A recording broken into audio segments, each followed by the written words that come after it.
Hi, and welcome to the Ruby Tuesday. This is my review for Bonding Season 2, a Netflix original review. If you told me that 2021 would bring back Bonding Season 2, I would say you were totally lying. This is a series that I never thought in a million years would get a second season. A couple of years ago, we had this first season about a dominatrix, Pete and Tiff.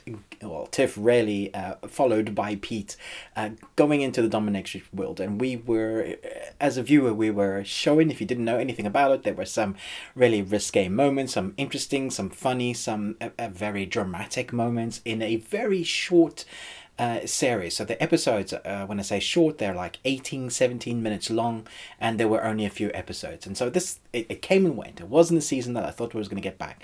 And now we do. And I'm like, what? I don't know anything anymore, man. And so we have 10 episodes, again, very short episodes. It picks off kind of where number one left off. They've messed up for themselves. They had that kind of serial killer dude that they obviously stabbed and had to deal with there. They've been banned from all dominatrix clubs. They can't officially practice anywhere, so they go to Tiff's trainer, well, the person that introduced her to the world, and try and beg for help that way. And that's where we get started on season 2. And so really season 2 sees Tiff and Pete split up, and they're off in their own directions. Pete is doing his comedian club thing, his stand-up comedian, and Tiff is trying to break back into the world, trying to make a name for herself, also trying to decide which world she wants to be in, which is her real world. Is she going to go back to studying and finish her postgraduate, or is she going to become a full-time dominatrix? Along the way, obviously, we have relationships come and go. We have two main prominent relationships for both of our characters.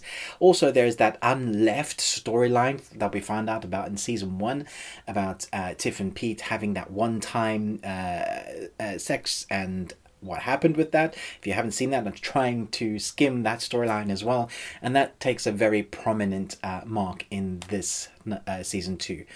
I was surprised by how dark this went as well. There is definitely light moments, there's comedic moments, there is more risque moments, interesting moments that they find themselves in.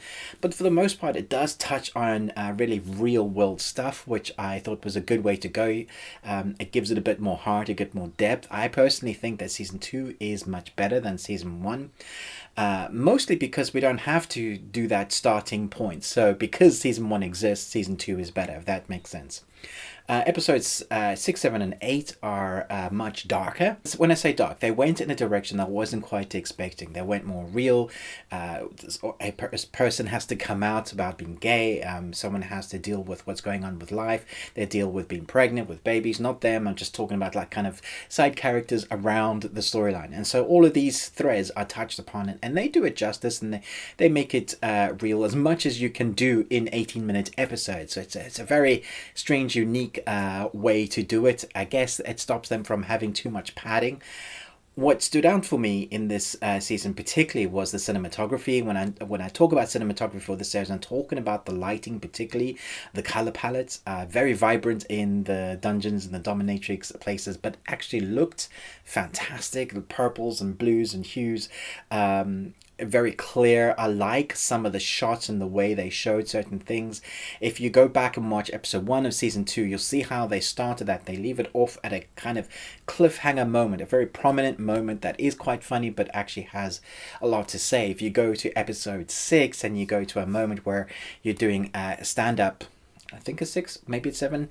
There's a stand-up moment which is meant to be funny. The content that he's talking about is meant to be funny, but the music behind it and the color palette is dark and somber. The way of editing this, they tell the story that I think is quite clever, and I enjoyed that aspect of it. I'm still don't think I understand much of the dominatrix world because I don't have much experience in that, but I do think it gives people more of an insight into it, but I don't think that is really what it's about. The theme is this person's job, but living in the world and choosing who you want to be and standing up for that, I think that those are the themes, and those are good themes to have in amongst the interesting moments. Don't watch this around your young kids. One of my kids walked in because everybody's at home at the moment because we were locked down, and he's like, what on earth are you watching? And I don't know how to explain that. I don't. So yeah, I think it's fun. I think I prefer the character developments in season 2, although I feel like they kind of needed to wrap it up, and I don't feel like it's been wrapped up at all. In fact, it feels like a stepping stone to season 3. I haven't heard anything about season 3 yet, but if they wait another couple of years to come back to season 3, this show doesn't really stand a chance at getting an audience. It's been a long while since we've had season 1, and it gathered a little cult audience from season 1, and now we have season 2. And I think a few people remember it. They'll have to kind of do a refresher course, probably. But if you want to garner an audience, you kind of need to kind of keep up that momentum. And having to wait a couple of years, especially for episodes that are so short, that are just gone like that, little bite-sized episodes, is a shame. So I really hope they do. If you're a fan of the seasons, I hope they do another one next year, because if they have to wait, I feel like it's going to be cancelled pretty soon. Again, I was surprised that we got a season 2. Let me know what you thought about it in the comments below. Which season do you think is the best, and what do you think? Should they wrap it up in season 3, or should it be a continuing series that gets lots of series if they manage to keep doing series each year? If they do this 2 years in between thing, I think that's going to be tough for people to kind of grab onto and remember what the characters are doing even. Interesting series. Not for everybody, but I thought it was okay. I thought season 2 was better. I'm going to give this a solid B. Let me know in the comments below what you thought. But until next time, remember, live long and Tuesday.